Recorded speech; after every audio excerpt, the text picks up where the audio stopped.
Hi everybody, welcome to a very special Final Fantasy trading card game video, and I have with me a very special guest. He is from the light. Ladies and gentlemen, let me introduce Gregory Cole. Greg, how are you doing today?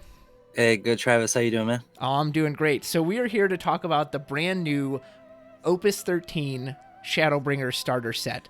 Scions of the Seventh Dawn has always been one of my favorite decks to play, if not my favorite, and I thought, well, who better to bring on than the most competitive Scions player we have, and that's Greg Cole. Okay, so I gotta ask, I am a huge 14 player, and that's one of the reasons I've always been drawn to these cards. Do you play 14 as well, or did you like them for a different reason? Yes, I love 14. Okay, awesome. So we both have that. Well, that's great. So, this Scions came out originally, Opus 5? So it's been a while since they've got some support.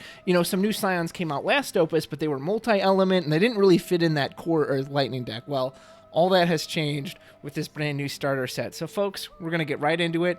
We're going to talk about each card, and then we might have a little special treat for you at the end of that. So, one of the first cards you'll get in the fire version of the deck is Philia. Philia is the very first Light Warden you face in the game in the ShadowBringers expansion.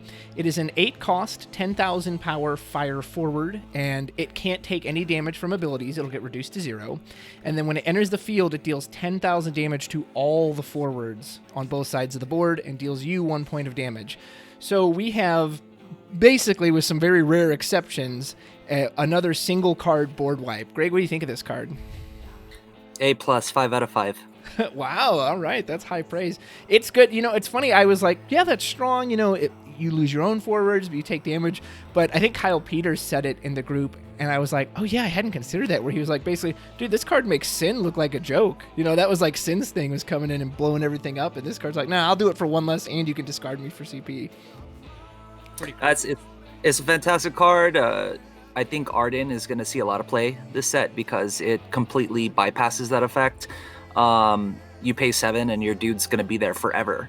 So the only way you're going to deal with like these big combat trick Philia plays and Philia players is people are going to start playing Famfrit again, Veritas, blah, blah, blah, this and that, because they're going to punish people who want to pay 8 to do a board wipe. Yeah, so, but, which is going to be a very, very typical thing. I'm going to go ahead and say that Philia will be a 3 of in most decks. It's going to be Fire's Fina, and he's just going to be seeing a ton of play. People are going to try to find ways to bypass he doesn't receive damage from abilities effect to get rid of him. So yeah, I think card is definitely on legend status as a starter card. Yeah, that's a lot. It's funny you mentioned Arden, because I was actually playing my 15 deck today, testing against an opponent, and I had Aranea, Ignis, Noctis, Arden, and he slammed Philia, and they all died, and Arden was just sitting there like, oh, I'm alone now. How about that? But I was like, woo, thank God Arden lived. That's great. Yeah, okay. You're going to see people using Tiro to buff their forwards to keep them above the 10k threshold. And just like, power buff techniques, I feel like Opus 13 Thancred starter is going to get buffed enough to be able to stay alive through that sequence, stuff like that. Just people are going to try to find ways to, how do we survive the Philia play? Right. Yeah. No, that's a great point. All right, so next we're going to have one of the villains from ShadowBringers, and that is Ranjit. Ranjit is another 8-cost forward, although not quite 8 cost. So he has 8,000 power, and so first of all, the cost of him is reduced by 1 for every backup you control. So if you have all 5 backups out, he's only 3 CP. And then when he enters the field, very simple, you choose a forward your opponent controls, deal at 8,000 damage. What I love about this card is that you're never going to pay 8 for this unless you're in some weird scenario where you lost all your backups. But for the most part, I feel like he's always going to be 6 at most, maybe 5. Yeah, he's okay. Seems like a dual deck card. You definitely use it in the boss, or not the boss version, but the bad guy version of the deck against the Scion opponent. Is it going to be like meta? I mean, that would require like mono fire to be meta, right? So yeah, so you never know. Is it at like on Philia level? Definitely not. Like there's a world of a difference between the two. So sure, absolutely. So then we have the premier villain of ShadowBringers, which was a huge fan favorite, which was Emmett Selk. Now, he had a card that came out in last Opus, but this one is totally different, fills a totally different niche. So he is a 3-cost, 7k ice forward, and when he enters the field, you have the option to pay an extra 4 CP. But if you do so, you get to pull up your deck, search through it, and grab any ice backup of cost 4 or less, and just play it right onto the field. So for the first time ever, we have something that searches snow, because I've made many of ice where it's like, oh, I wish there was a way to get snow out. You got something to get snow out now if you want it. What do you think?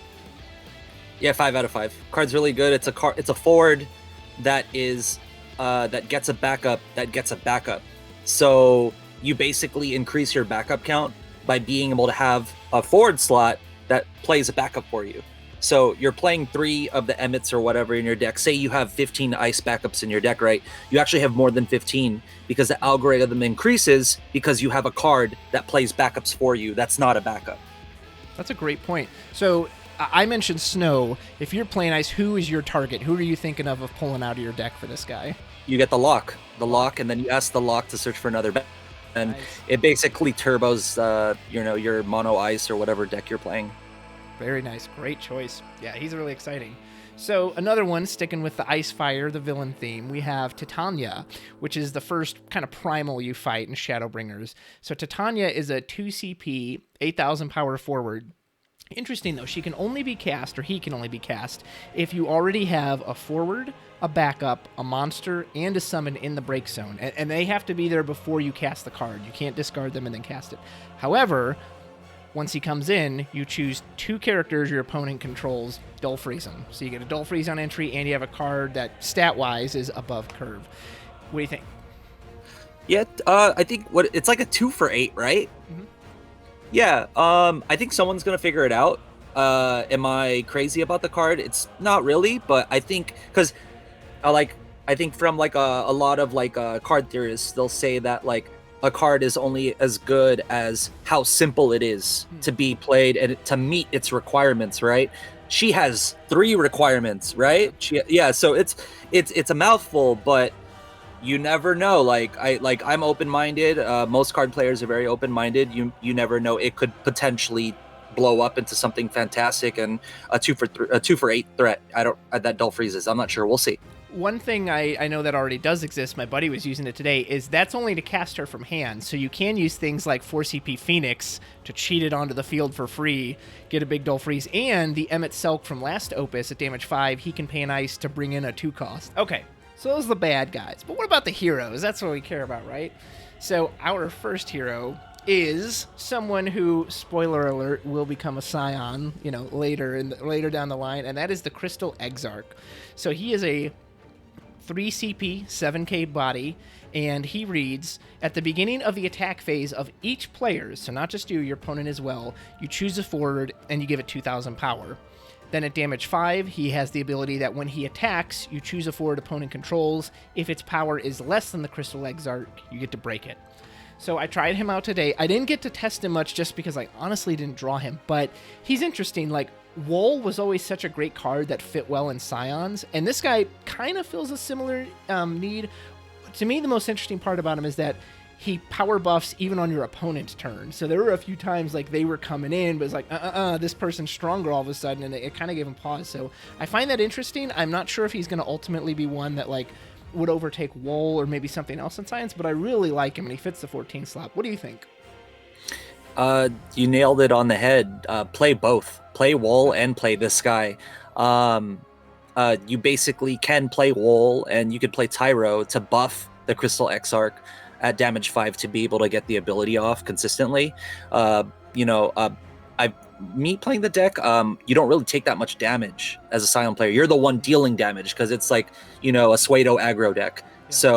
Yeah. But I think the card is decent. I think it's a good card to bring back if you're at critical mass when Estolla enters the field. So if you already have all the best forwards in play from your break zone, it's not a bad choice at damage 5 to pull him out and put him into play, for like next turn or something like that. So it's slow, but it's a full art for a reason. So we'll find out. Yeah, absolutely. So speaking of Estolla, that is a gal that just cannot seem to get a bad card to save her life. She's obviously, poster child for 14.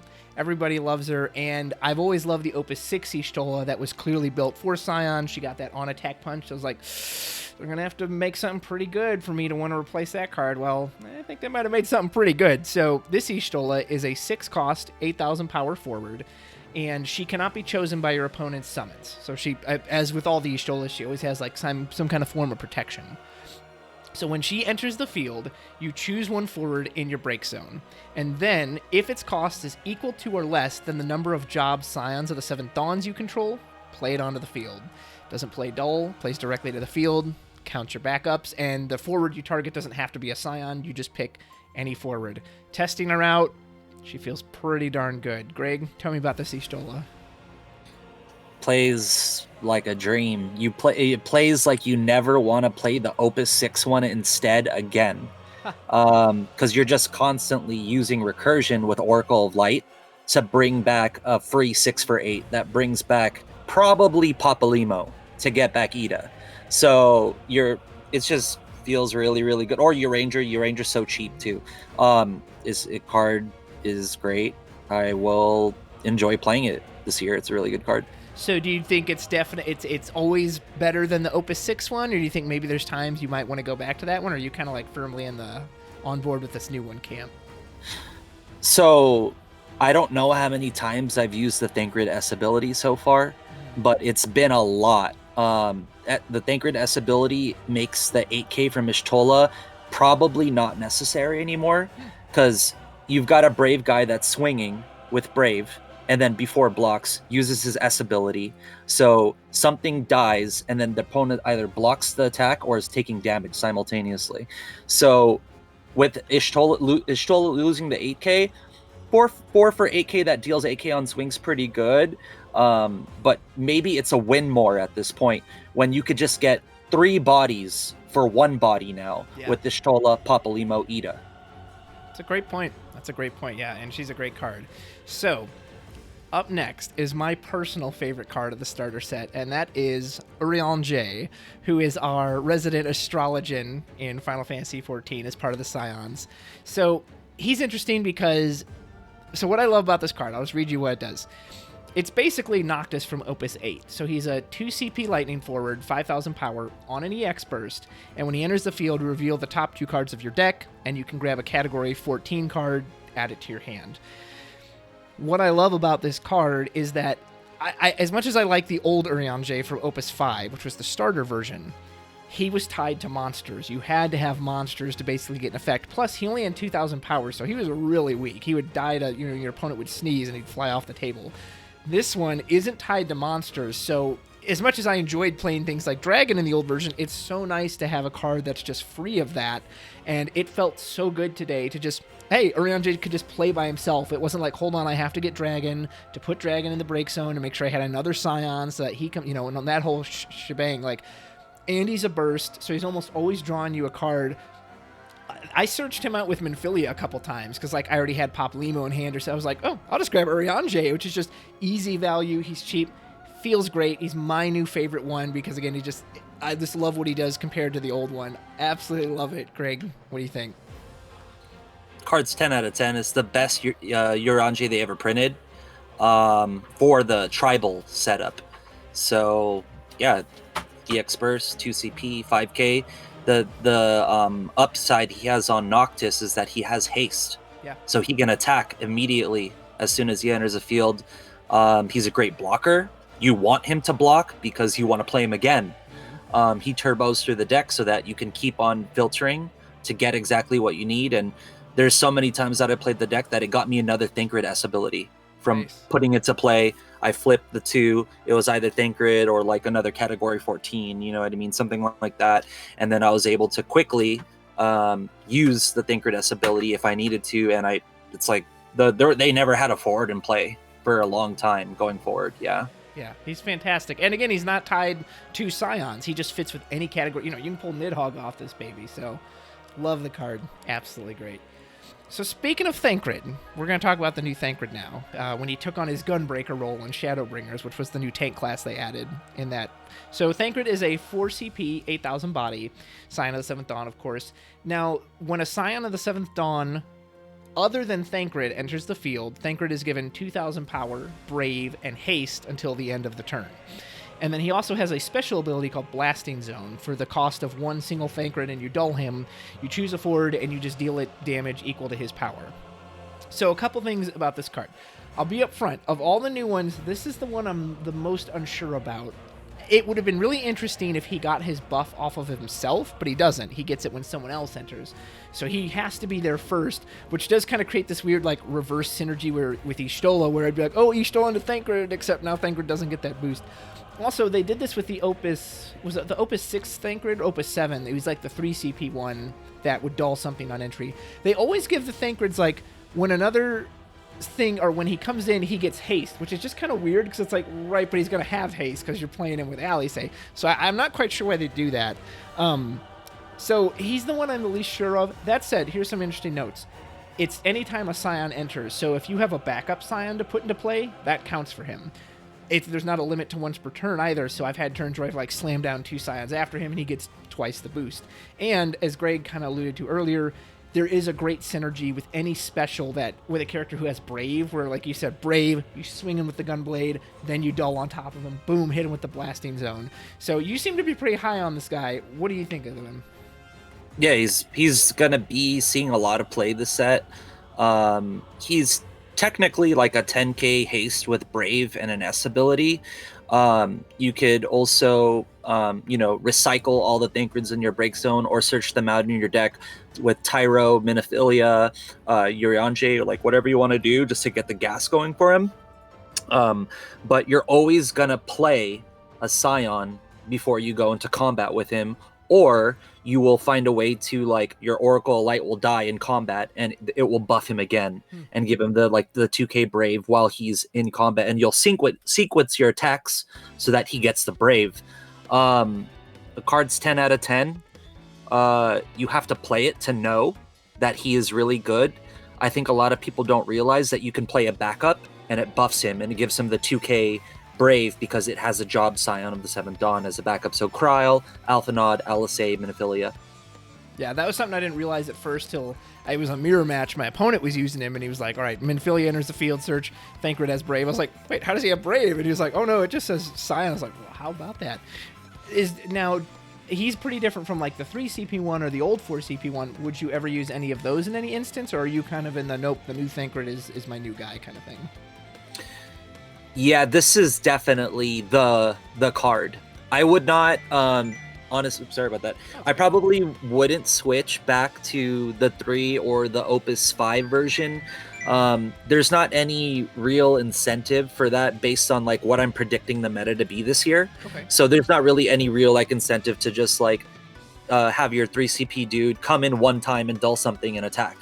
Or have your 4 CP Opus 5 want to come in, swing, and it takes 2k less damage because Philia is here, and Philia doesn't care if Thancred is 9k. Philia needs to like go head to head with the 10k or stronger, so that 9k one doesn't do anything at all. But yeah, like I really do like the this one is insanely good, and it's going to continue to pick apart all of the 10k or less power forwards that enter the field on your opponent's turn, and then when you go into your combat, Thancred's going to continue to pick apart their forwards over and over again and attacking simultaneously. Awesome. I appreciate that insight. I will say personally too, especially after Opus 12, I've always loved Brave as a keyword. It's honestly always been my personal favorite keyword, but it's really great when you have these decks where the people can just swarm the board with so many forwards, so having someone who can still stay up on defense while attack, that is very valuable. Agreed. There's a lot of combat tricks with him too. Like, you're gonna Bahamut zero him, sure, he'll just use his S ability to dodge it. So, it's like like you said, he is very, very defensive, and this version of him makes him a very, very agile forward. Probably one of the most, like, the best Scions printed for forwards. Yeah. That's big praise. All right, we're gonna see where he goes. So we have 2 light cards that were introduced, and it's interesting because one of them's a villain, and usually they put the villains in dark, so it's very interesting this card is light. So this is what Lord Vothri changes into, I guess, his kind of primal form, and that is Innocence. So Innocence is very interesting, and I played against a buddy who used Innocence a lot today, so I have a lot of first-hand experience with this. Innocence is a 4-cost 9k, also has Brave, and if you have a card named Innocence in the break zone, Innocence gains 2 abilities. 1, he can tap himself and pay a fire to choose a forward and deal it 10,000 damage. Or he can tap himself and pay an ice, and your opponent has to discard 2 cards from their hand. You can only use this ability on your turn, and then only once per turn. So I was on the receiving end of this, and it wasn't fun. Especially the Sephiroth ability, like discarding 2 from your hand. Ugh, brutal. It was hard. Now, there is, you have to have an Innocence in the break zone, and Innocence is a light card, so naturally you can't, discard it. But I've already seen, again, my buddy Milt, he used cards like Meath, the fire backup, which lets you discard a card and go search out it. So you literally discard Innocence, go grab another Innocence. He used the Emperor Ice backup, which you just discard 2 cards to break a dull forward. Well, hey, I'll throw that Innocence in the break zone. So I've already seen ways to, again, cheat an Innocence to the break zone. But even without that, okay, you slam one down, they got to deal with it. It's Brave.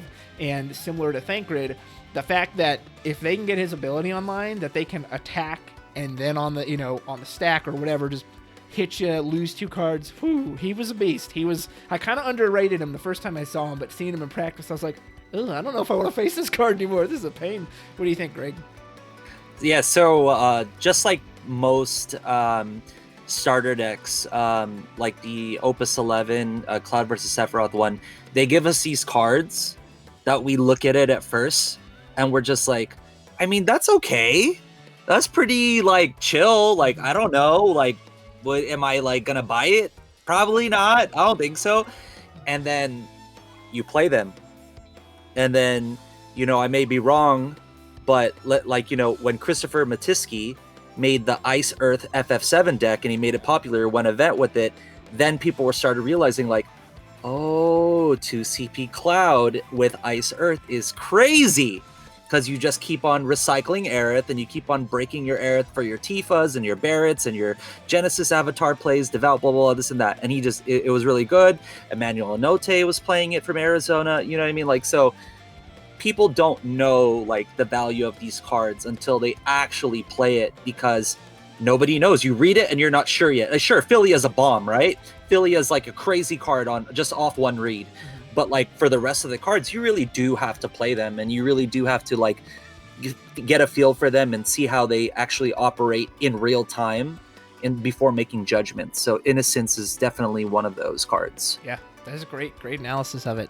So our last card for the starter set, of the new cards, of course. And overall, I want to say, too, how much I like the starter set, the auxiliary cards that are in there. You got backup Cryos for the Earth. You get the Legendman Philia from Opus 6. That's really nice. So a nice array of just, like, other cards to fill these decks out as well. They need to make that full art Minophilia a foil somehow. Yeah.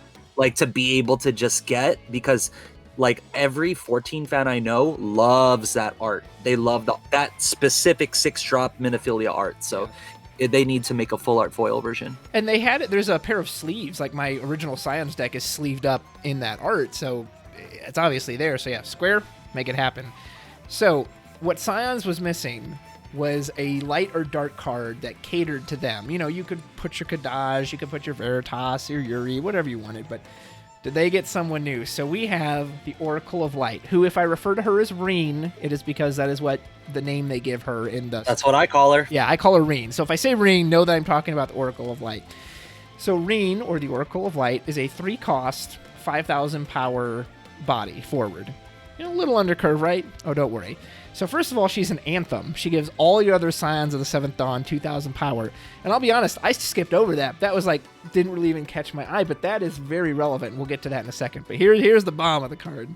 So when she's put from the field into the break zone, you may remove her from the game. When you do so, choose one job, Scion of the 7th Dawn, in your break zone, play it onto the field dull. No cost restriction, no, you gotta have this many Scions, just if you have a Scion on the break zone, it's coming back to the field. And the price of it is so, like, yeah, because she's not a Scion, so you're not really recurring her anyway, to just remove her, get someone back. And again, that Anthem effect, is very relevant for things like, of course, Ida, because the more power she has, the more she's going to nuke someone when she punches in. And especially for cards like Papalymo and Ariane Jay, who in the past, it was always so easy to drop a Fina on them, wipe the board or whatever. And now, as long as she's on the field, they just get this little extra power bump. Really works well with Thancred, which is also very thematic story-wise. The card read great, and playing it is just... I'll let Greg tell you how great it is. 10 out of 10. Best light support Scions ever got in history. The card is stupid. It is really, really like annoying. It's really, really powerful. It's definitely a legend for sure. It's labeled as a starter card, but the card's a legend for sure. It's out of control. There's way too many combat tricks. Me and Travis were talking about it before the show started, and we just talked about all the different kinds of shenanigans it has. Definitely a sleeper. And if you haven't seen it, if you haven't played it and you don't understand why it's so good, you're gonna find out, and you're not gonna like what you find out.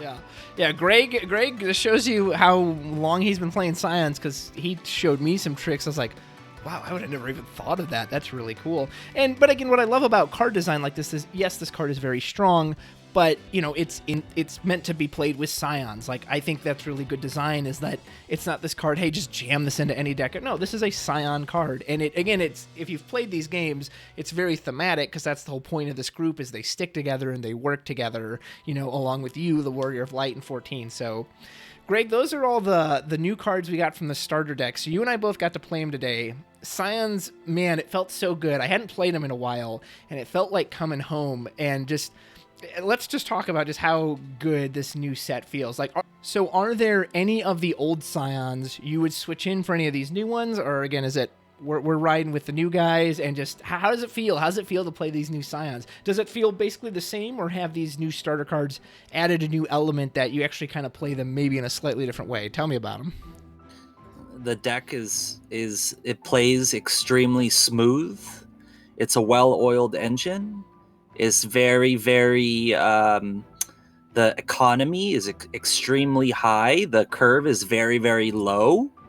It just plays like a dream. It plays like your Ferrari or your Lamborghini or your Tesla or whatever. It plays very, very smooth. I love it. The design is perfect. And, if Square Enix comes out with a 2-player starter that's dedicated to one opus, it's going to greatly influence that opus. And this is that starter. So that's awesome.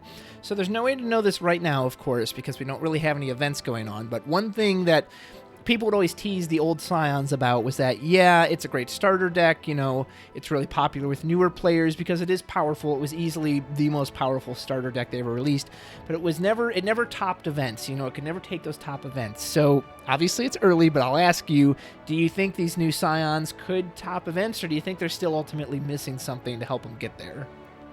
Yeah, they're going to top, and they're going to do very well. And there's going to be a rock, paper, scissors format that's going to be dedicated to Scions, probably Golbez something, and then whatever that third control deck will be, and that's gonna be your rock, paper, scissors format. It'll be Scions, Golbez, and then something else. So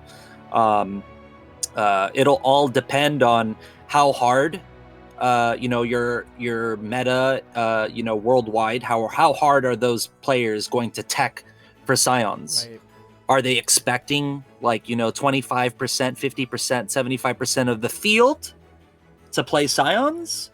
Or are they expecting nobody to play, and then everybody's going to play Opus 13 Golbez, or everybody's going to play Opus 13 Control, or just whatever comes out of the new card pool? I don't know what's gonna happen. Yeah. But yeah, I think it's gonna do very well, and it just depends on how hard people want to dedicate their decks to making it worse. Sure. So but on its own, the deck doesn't care about what you do. And so it's like people used to say oh yeah, we could beat Scions, we'll just break Alisei, right? And then Oracle of Light's like, sure, go ahead. I'll just put her back into play for free. Yep. Whatever. Yeah. So like, it doesn't really matter anymore. Like, we don't have to. Scion players don't have to hard tech against Hecaton Share, Alexander, any backup breaking cards, and there's cards like Thancred that basically counter, anybody who wants to just like focus on backup destruction, because he's just going to keep on being brave and keep on killing your forwards that enter the field. So. Yeah, Oracle of Light being able to play backups was huge because, like you said, as anyone who's played Scions, Alice is the heart of the deck. Alice is what makes it a threat because it gives all the forwards haste, and so if anyone can break her and get rid of her, it greatly cripples the deck. And so now to have a card that you want to play anyway because the forward's like, by the way, let me get my Alice back, feels great. We have a special little treat for you guys. So Greg has created a deck list, which I will link in the description of the video below. And I'm going to give him a second here, or as long as he wants, to talk about it and some of the interesting choices. This, maybe this isn't stuff you would think about on your first go through. But Greg, tell us about this new Scions list you've been. So, okay, let's start with the backups, because I've seen you run a version of Scions with 13 backups, which was like, whoa, how did he pull that on? You were successful with it. It was crazy. I personally run 15 backups. I run the core 5, Philia, Alice, Alphino, Kryl, Louis Swan, run 3 of each.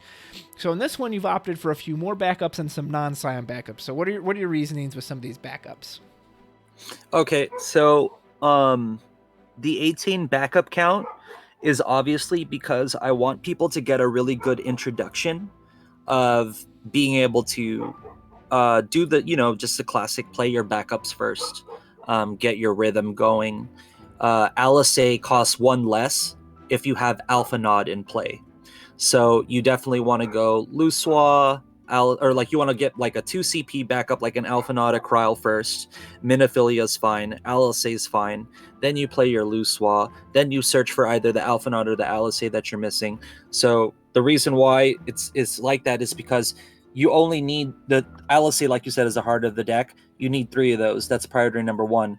We have too many backups that are all extremely important. So we only need 1 Alphino because Luswa searches for either or, which multiplies your algorithm to be able to get either Alphino or Alice depending on what you drew, right? So you have that like an equalizer. Kryl as a 2 of, I actually wanted to make it a 1 of, but I want to give new players more Earth cards and more Earth backups. Minophilia, 4 CP EX Burst, search for a Scion, A+. That's a 3 of. Tiro, 3 of, 5 CP EX Burst, A+. You search for whatever you need. If you're playing against, Philia, your Tiro searches for the Gilgamesh in the deck to be able to break it, because the break bypasses that it doesn't receive damage. You have to have your outs. You want to go search for more Scions. You flip a Tiro into damage. You get another Scion. You get another Thancred for your S ability. Tiro searches for what you need whenever you need it when you play it. 3 Shantoto, obviously for Ned, obviously for Storm, the Earth Wind deck, obviously for Golbez in the future, obviously for people who have wide boards who are going to play, Zidane hero to be able to take your Shantotos out of your hand and go wide and stuff like that. So you play 3 Shantoto because you need 3 Shantoto, because you're probably going to discard 1. They're probably going to make you discard 1, and you need to get it as soon as possible when you need it to be able to do a board wipe and get back into the game. A lot of people would disagree with this and say, like, you're playing an aggro deck. You should be pooping up forwards. Why are you playing Shantoto? And I'm like, yeah, it's simple. It's because you need to punish people who are playing Ned, who will play Ned, who are making you discard, there's a lot of that now, including with the new Innocents. And so Shantoto not only pluses you a backup, but also deals with your threats.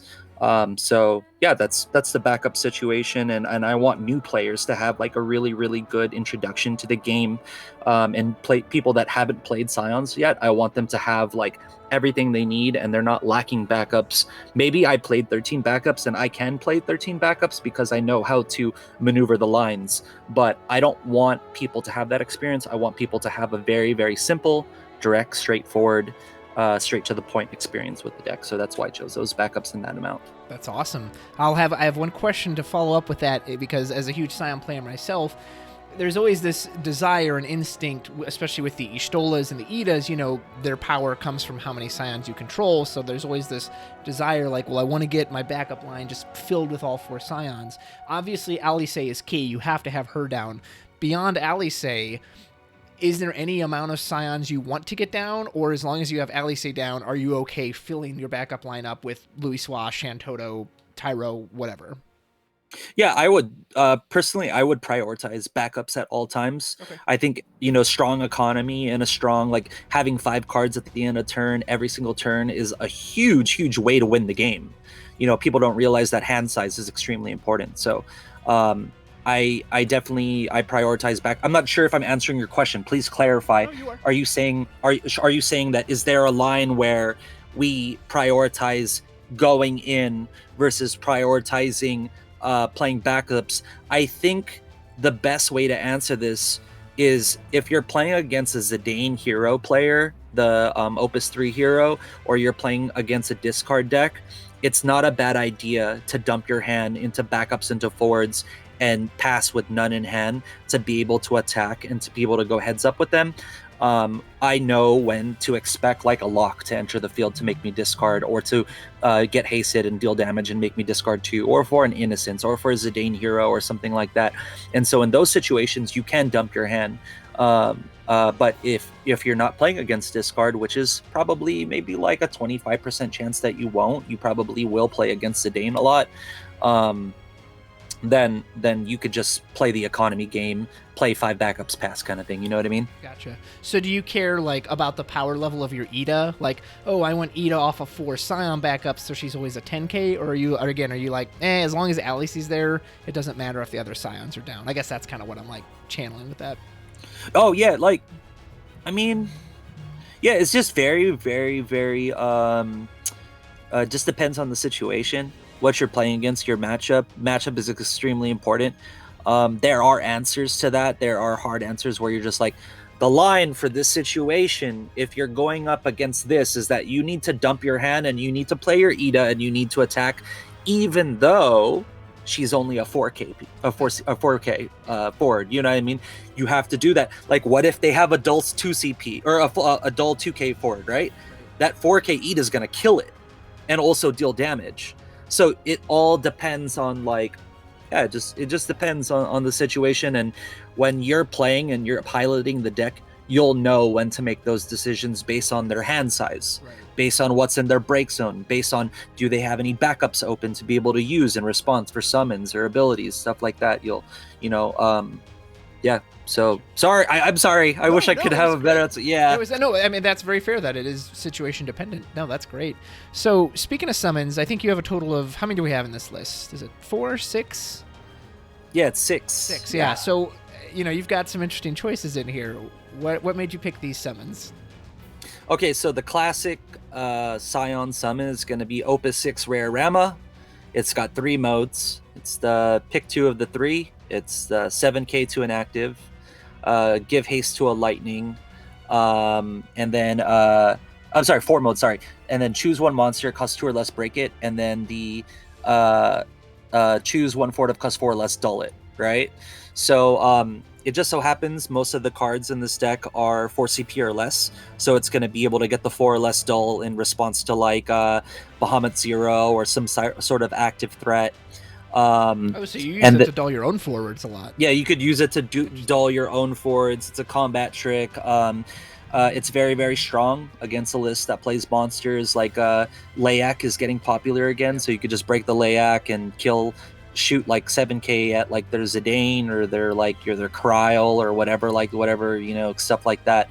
And then it gives haste to a lightning forward. So there's a lot of haste options in this deck, or for like Maya, Uranger, Thancred, Gilgamesh. It's very good card. It's very efficient card.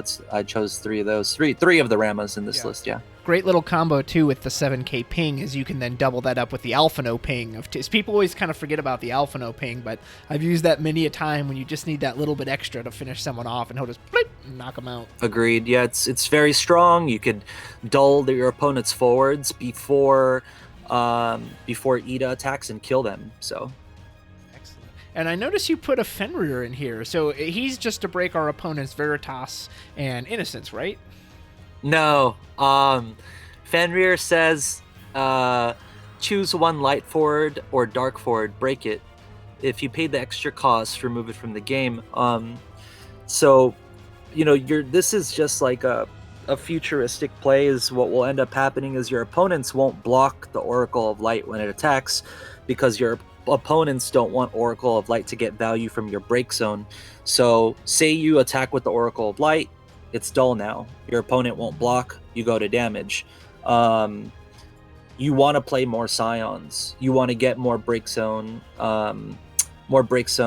value. So you kill your own Oracle of Light, and you go play your Estolla to Papalymo play, whatever you want to do, and then it's pretty good. Yeah, I mean 2 CP Fenrir kills Ned, so you just as a one of, it's like it's probably a very, very powerful one of in this meta.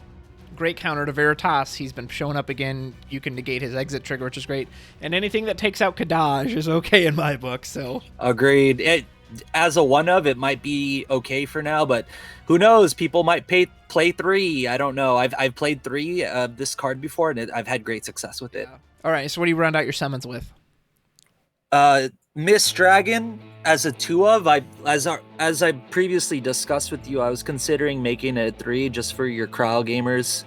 Sorry, Alex Hancock and Okimoto. But yeah, for just like a break zone removal, cancel summon. Amaterasu is a very, very big threat to the Scion deck. Especially Estolla, that's brutal if she gets hit with that. Yeah, so for the people that don't know, Amaterasu doesn't choose. Yeah. So the Estolla says she can't be chosen by summons, but Amaterasu doesn't choose her, so it still kills her. Yeah, absolutely. All right. Well, it's a good summon list. I'm excited to try that. So we'll move on to the forwards here. Obviously, we have all the Scions we expect. You can start with them, or maybe if you want to talk about more of the kind of off-color choices. Because that's the thing, Scions, you always got to fill up those spots with something, because there's just not enough right now to completely fill out the forward line. So tell us about these the non-Scions. We'll start with those. What are the ones you picked that aren't the Scions in the forward line? Okay, so for the non-Scions, we have Maya, Opus 9 Legend. She has a full art. She's fantastic. As a one-of, she'll make a lot of insane plays. You could bring her back with the Opus 13 Estolla from the break zone. So she just goes in, does her thing, gives first strike to whoever needs it. You could make Papalymo an 8K now. It's crazy with first strike. She dulls whatever you need to dull, just so that Ida can, get her kills off, her dull kills off. And she also gives haste to Warrior of Light Opus 5, but and Gilgamesh as well. Nobody knows that though. I didn't tell you guys that though. Keep that on the down low. Ooh, that's a nice play. Going with the Gilgamesh, break it. Estolla brings Gilgamesh back. Do it again. That's a great line there. And you even put a Bartz in there. Obviously, this Bartz has all the jobs, so I guess that's just another Scion, isn't it? Yeah. So I clarified with David Nunes. He's a official NA judge for Square Enix. And I said, hey, I just want to make sure the all jobs Bartz, when it enters the field, it buffs Thancred. And then he's like, yeah, for sure, it does. And I thought that, I just wanted to clarify it before I added it to the list. And just because obviously it's kind of a bad idea to give people a card that they can't even use. Yeah. So, but I played it before in the deck as just another Scion that nobody considered, and you color fix it with Shantoto, Chaos, or Tiro now, right? Yeah. So yeah, as a one of, he's you have 3 Shantoto and you have 3 Tiro. You're gonna color fix for sure. Don't worry about it. You're gonna be able to pay that win. I promise. And so yeah, he buffs Thancred, and he's a 4 for 8, and he adds to Estolla's Scion condition for the ETB, and he's probably gonna hit you. Yeah. So yeah, or he's gonna block for 8. Exactly, he's gonna buff Ida. All the above. Yeah. So just one of those cards. It's Kageyama and Hobby Japan were like, this is gonna make Scion stronger. I don't know about this. That's awesome. No, man, it looks like a great list. Are there any other off-color Scions in here, or are we moving on to the Scions? Off-color. Oh, I mean, okay, so we have the Wool, we have the Opus 12 Legend Gilgamesh, We have the Lightning Water Thancred as a 2-of, because Estolla, Oracle of Light plays him for free. So Oracle of Light is like Magic Pot for your break zone. So it'll take your 7 CP Thancred, put it into play dull. If you have Shantoto in play and you have Thancred in play, you get to bring Ida or your Ranger back from the break zone as his first text ability of the water requirement, because he counts himself as the water requirement. He counts Shantoto as the water requirement. So that means you get your Ida, your Ranger back into play for free. And I believe they go inactive. I'm not sure. Yes, I think they do. Yeah, so if they go inactive, then they're going to attack. And then if your Ranger enters a field, then he's going to also net you another card off the reveal. Yeah, so... yeah, that's a great line. Yeah, you get Shantoto, you get Alice, you get Luswa, and Alphanod. That's 4 lightning backups. Keep in mind Shantoto is all elements for people that don't know. So you get Shantoto, Alice, Luswa, Alphanod. Thancred is going to break an active 4 or less if you're attacking with him. So that's number 1. Number 2, he's S-fodder. So you have 4 chances to use... I believe it's called Blasting Zone. Is that what it's called? Yeah, Blasting Zone. Final Fantasy VIII Squall's 3rd limit break. Little Gunbreaker inside there. Dang. Yes. So yeah, like he's all upside. Obviously, you probably don't want to pay 7 for him ever. He's just definitely S fodder. He's definitely just like a search target for tier Rome and Philia, like whatever you want to do. But hey, sure, like if you want to live the dream and you have Shantoto in play and your Oracle of Light goes to the break zone and you have nothing better to do, go ahead, freaking play him, whatever. You know what I mean? So just keep in mind that it goes in dull, just in case you didn't know that. So yeah. No, that's great. There's some great tech choices. Wool has always been a staple with Scions. Buff Zeta, deals damage to a dull forward. Brave, the no EX burst choosing is a little less relevant these days just because there's so many stuff that just searches, but still, stopping a key, Ifrit or Belias or something can always be really helpful. So I'm always happy to see Wool. And another one that can get hasted off of Maya, which is really nice. Yeah. And then I guess the last non-Scion is... I'm going to let you pronounce this because you're better at this than me, so Go ahead and say what the 10 drops name is. So this is from Final Fantasy 13. This is the god Buenavelza. And this card is not out yet, so this will have to wait till Opus 13. But yeah, this card has some interesting text on it. Tell us about it. Okay, so it's a 10 CP. Can you hear me? Yes. Okay, it's a 10 CP. The cost required to cast B. Buenavelza. But Buenavelza is reduced by 2 for each backup of a different element you control other than multi-element. So I think by that meaning Shantoto is just Earth. Is that correct? I'm not 100% sure how the Shantoto... It either cancels it out or, like you said, it just counts for one of them. You can only use her to count for one. Okay. Yeah, so I don't know. We'll get a judge ruling about that. Hopefully a judge watches this and says, oh, by the way, this is a ruling on that. But So, for example, like this deck, the backup economy is extremely high. You get 18 backups and then you get 3 backups that search for another backup. So the economy on this backline is extremely super high. If you're definitely going to be paying 6 for this. So when you do pay 6 for this, you get a 6 for 10 that gains Brave at 3, and then it can attack twice. So it's a ridiculous card. Like it can attack twice at damage 3. As a Scion player, you're really going to have 6 damage? Probably not. You probably already won the game before you even take 6 damage. So, but damage 6, say you and your opponent are very, very close to deck out. It's been a long game, and you guys have been playing, speed chess. You know what I mean? When this guy attacks at damage 6, choose one character, break it. Like, twice. How do you twice? I didn't even know that. Yeah. See, Travis, you told me, you're teaching me now. I didn't even know that. A 10k Brave. The damage 3, so it'll get to attack twice, Brave each time, break a character. So this adds to the Scion critical mass of breaking something while you're attacking. Whether you're a Thancred, whether you're an Ida, or whether you're Buenavelza. Your forwards continue to kill stuff or dull stuff while you're attacking. So this guy is a full art in the pre-release kit. He's fantastic. Beautiful. they're beautiful art. People are already building entire decks around him. I know it got love from Kyle McGinty's Moogle deck, so people are already like, whoa, he costs 0 in the Moogle deck. You know what I mean? And like, that blows my mind, because this card doesn't specify that you can't pay 0 for it. Yeah. It doesn't say that you must pay at least 1 for it. It said you could play it for 0. You know, so the card's fantastic. Would I play 3? Absolutely not. Would I play 1 or 2? Yeah, especially if I'm playing Tiro. I'm definitely going to search this guy out when I need him. You know, I think if anything, I definitely want to add an Arden to this list now that we're talking about it. But yeah, like, he's pretty hype for Opus 13.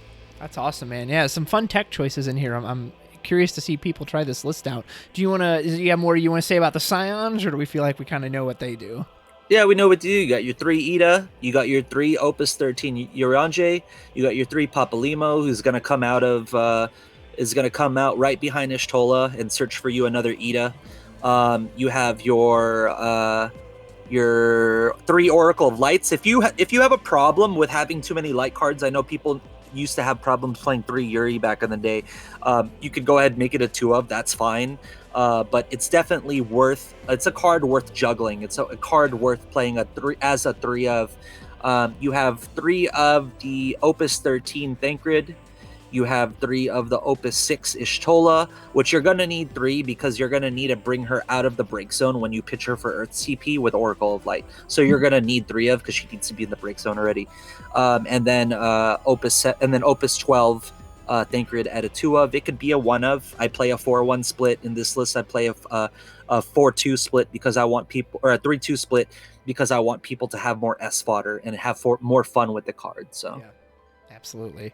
It's a fun looking deck, Greg. Really appreciate you sharing this. I guess we're getting ready to wrap up here. So a couple of closing things. First of all, you were telling me, as for those of you who I'm sure know, Greg runs The Light, which is a lovely little business. And he was telling me that this starter deck has, from a business standpoint, been incredibly successful, like even more so than the 7 remake deck that came out in Opus 11. So that's fantastic. So we highly recommend you go out and get your hands on it, because it's a huge, huge treat. Greg, do you have any closing thoughts you want to share here on either the starter set or Scions in general or anything?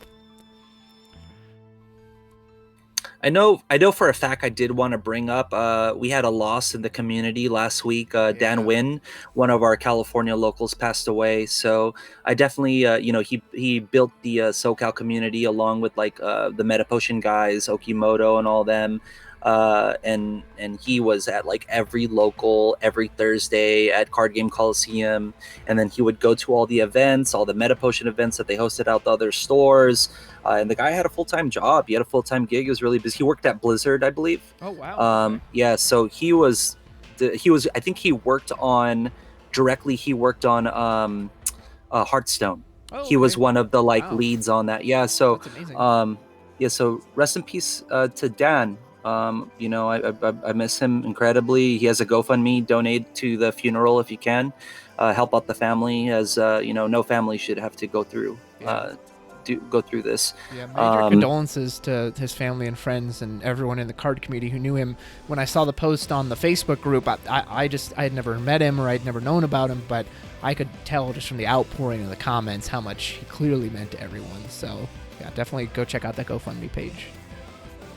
It just, everybody, people that didn't even know him in the Final Fantasy community, they were so respectful towards the situation and incredibly supportive. And it's a huge blessing that we have the Final Fantasy TCG community, how sweet everybody is. And this is my first time doing something with you on the cast and everything, and I've heard your cast before with the RVA returners, but actually doing this with you face to face, camera to camera, is one of the most pleasant experiences I've had in Final Fantasy. So I just want to let you know, you're a rock star, and people definitely, if they haven't met you yet, they're gonna love you, and I hope to meet you one day at a Crystal Cup or something. Awesome. So no, absolutely. yeah, this has been fantastic. You're extremely professional. The setup is great, and thank you for everything you do for the game, all your enthusiasm. I look forward to all of your deck discussions and drops. And if you ever want to do something in the future, I'm more than happy to support you. Just let me know, whatever it is, product, you want to give away some stuff, you know what, here, let's start with this. Why don't you with this release video, why don't you give out one of the starter decks? Why don't you give it out on the NA group? You can come up with whatever competition you want to come up with, and I will send whoever the winner is of your choosing, somehow, some way, the starter deck for free. So go ahead and give it out to somebody, as you should. Oh, that sounds fantastic. That is going to be quite nice. For people that don't understand how big the hearts are of our community, I'm talking about like a couple hundred people coming out to a Crystal Cup, and everybody gets dinner at the same restaurant. I'm talking like, I think at Nats one year, we took over an entire Korean barbecue restaurant. That's awesome. And you couldn't walk in any direction of like the 3,000, 5,000 square foot restaurant without seeing somebody that you knew from Final Fantasy TCG. You had like RVA returners had their own table, Meta Potion had their own table, the Shuffle guys had their own table. Everybody from all over the country and obviously in Canada as well, they all had their own table. So it was just like really people were sitting next to each other drinking beers. This community is amazing. Like, I can't wait to go back to events. That's awesome. Yeah, me neither, man. I can't wait. I would love to go to a Crystal Cup. Square, if you're listening, I would love to do commentary, cast for a Crystal Cup. I love just talking about matches, talking about the game. Folks, wrapping up here, I want to give a huge thank you and shout out to my friend Greg Cole. Again, I've loved seeing you on the old streams because it's like, oh, he plays Scions, and it always got me so excited to play Scions. So it's great to meet another Scions player. It's so awesome that we have this new deck with these great new cards. Can't wait to try them out. Greg, why don't you give us a final plug for the light? Tell folks where they can find it because it's got some great product. www.facebook.com/lightgames. I will probably annoy you on the FFTCG marketplace. That's about it. Thank you. And we look forward to hosting another event for everyone in the future as soon as, post-COVID and everybody has their vaccines and everything's safe again, then we will gladly do something spectacular for everybody from the bottom of our hearts. So, and hopefully if Travis doesn't want to play, maybe we can get him on a commentary for the tournament. We'll see. I'll be there either way. Bells on with my Scions doing. Thank you. This one's for you, Papa Limo. Final heaven. Can't wait. Yeah, we got a few people in mind. It'll be a Rockstar cast for the commentary for the event, but Papa Limo is not dead. Don't you ever, none of you, really? Don't you ever tell me, don't you trigger me and tell me, hey Greg, I just want to let you know Papa Limo dies, right? And I'm just like, oh my God. And I'm like, yeah, he's searching for Ida in every one of my FFTCG games, so apparently not. And also now he's a 7K, so deal with it. That's true. So when are we going to get a Moonbrita Scion? I wonder if they'll ever add her just to give us another Scion. That'll be interesting. Legendary Tataru. When? Ooh, yeah, that'd be great. That's awesome. Yeah. Greg, we could chat all day. Folks, thank you so much for tuning in. Leave us comments, let us know. We'll let you know about the contest. Take care. We'll see you next time.